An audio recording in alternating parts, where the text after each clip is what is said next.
جب ایک جادوگرنی حضرت عائشہ رضی اللہ تعالی عنہا کے پاس پہنچی اور کہا کہ میں نے جادو بہت مشکل سے سیکھا ہے، میرا شوہر مجھ سے دور چلا گیا تھا، پھر ایک بوڑھی عورت میرے پاس آئی تو میں نے اس سے اپنے حال کا شکوہ کیا۔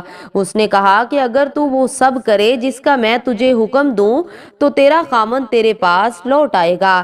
میں نے کہا کہ ہاں میں کروں گی۔ جب رات ہوئی تو وہ میرے پاس 2 سیاہ کتوں کو لے کر آئی۔ بسم اللہ الرحمن الرحیم۔ السلام علیکم۔ جادو کے متعلق امام حاکم نے المستدرک میں اور ابن کثیر رحمہ اللہ نے اپنی تفسیر میں حضرت عائشہ رضی اللہ تعالی عنہا سے ایک واقعہ روایت کیا ہے۔ آپ رضی اللہ تعالی عنہا فرماتی ہیں، رسول اللہ صلی اللہ علیہ وسلم کی وفات کے تھوڑے عرصے بعد دومت الجندل کے باشندوں میں سے ایک عورت میرے پاس آئی۔ وہ رسول اللہ صلی اللہ علیہ وسلم سے مل کر جادو کے متعلق کسی چیز کے بارے میں کچھ پوچھنا چاہتی تھی۔ حضرت عائشہ رضی اللہ تعالی عنہا فرماتی ہیں کہ جب اس عورت نے رسول اللہ کو نہیں پایا تو میں نے اسے اس قدر روتے ہوئے دیکھا کہ اس کے رونے کی شدت سے مجھے ترس آ گیا۔ وہ عورت کہہ رہی تھی کہ مجھے ڈر ہے کہ میں ہلاکت میں جا پڑی ہوں۔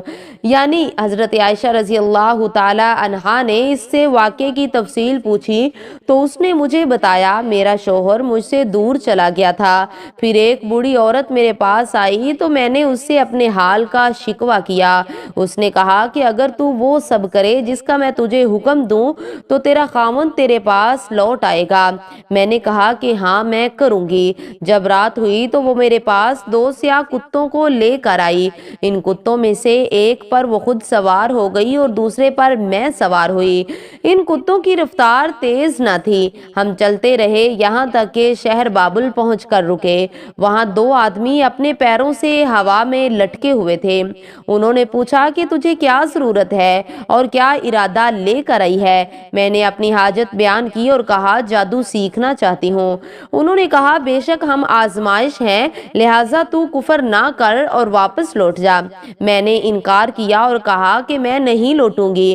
انہوں نے کہا کہ تو اس تندور میں جا کر پیشاب کر۔ میں وہاں تک گئی تو کانپ اٹھی۔ میں خوف زدہ ہو گئی اور پیشاب نہ کر سکی اور یوں ہی ان دونوں کے پاس لوٹ آئی۔ انہوں نے مجھ سے پوچھا کیا تو نے پیشاب کیا؟ میں نے جواب دیا ہاں۔ انہوں نے پوچھا کیا تو نے کوئی چیز دیکھی؟ میں نے جواب دیا میں نے کچھ نہیں دیکھا۔ انہوں نے کہا تو نے پیشاب نہیں کیا، اپنے وطن لوٹ جا اور کفر نہ کر۔ میں نے انکار کیا، چنانچہ انہوں نے پھر کہا اس تندور تک جا اور اس میں پیشاب کر۔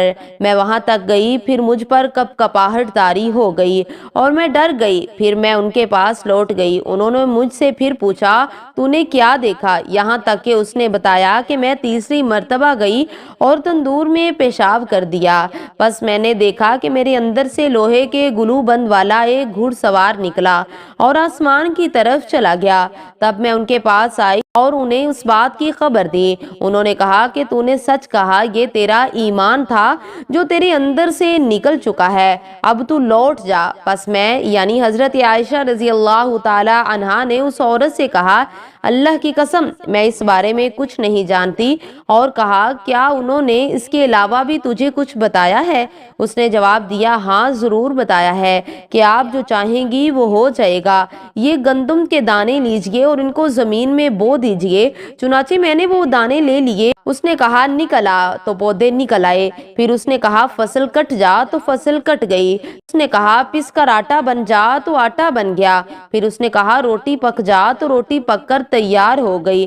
جب اس عورت نے دیکھا کہ میں یعنی حضرت عائشہ رضی اللہ تعالی عنہا پھر بھی کچھ نہیں بولی تو وہ میرے سامنے شرمندگی سے گر پڑی اور کہنے لگی اے ام المومنین، میں نے اس کے علاوہ کبھی کچھ نہیں کیا۔ چنانچہ میں نے رسول اللہ صلی اللہ علیہ وسلم کے صحابہ رضی اللہ عنہم سے اس بارے میں دریافت کیا، لیکن انہیں بھی اس بارے میں معلوم نہیں تھا کہ اس معاملے پر کیا کہیں۔ جس چیز کا مکمل علم نہ ہو اس کے متعلق صحابہ اپنی رائے دینے میں احتیاط کیا کرتے تھے۔ انہوں نے صرف اتنا کہا اگر آپ کے والدین یا ان میں سے کوئی بھی حیات ہو تو وہ آپ کے لیے کافی ہوتے۔ یہ واقعہ بیان کرنے کے بعد امام حاکم فرماتے ہیں یہ حدیث صحیح ہے۔ اس واقعے کے پیش نظر حقیقت میں یہ بات یہ ہے کہ ہاروت ماروت کو اللہ تعالیٰ نے خیر و شر اور کفر و ایمان کا علم دے دیا تھا۔ وہ ہر ایک کفر کی طرف جھکنے والے کو نصیحت کرتے اور ہر طرح روکتے۔ جب وہ نہ مانتا تو اس سے وہ مخصوص کلمات کہہ دیتے جس سے اس کا نور ایمان جاتا رہتا، وہ ایمان سے ہاتھ دھو بیٹھتا اور اسے جادو آ جاتا، اور یہی اس عورت کے ساتھ ہوا تھا۔ امید کرتی ہوں کہ آپ کو ویڈیو اچھی لگی ہوگی۔ ویڈیو کو لائک اور زیادہ سے زیادہ شیئر ضرور کریں۔ ملتے ہیں ایک اور نئی ویڈیو کے ساتھ۔ وعلیکم السلام ورحمۃ اللہ وبرکاتہ۔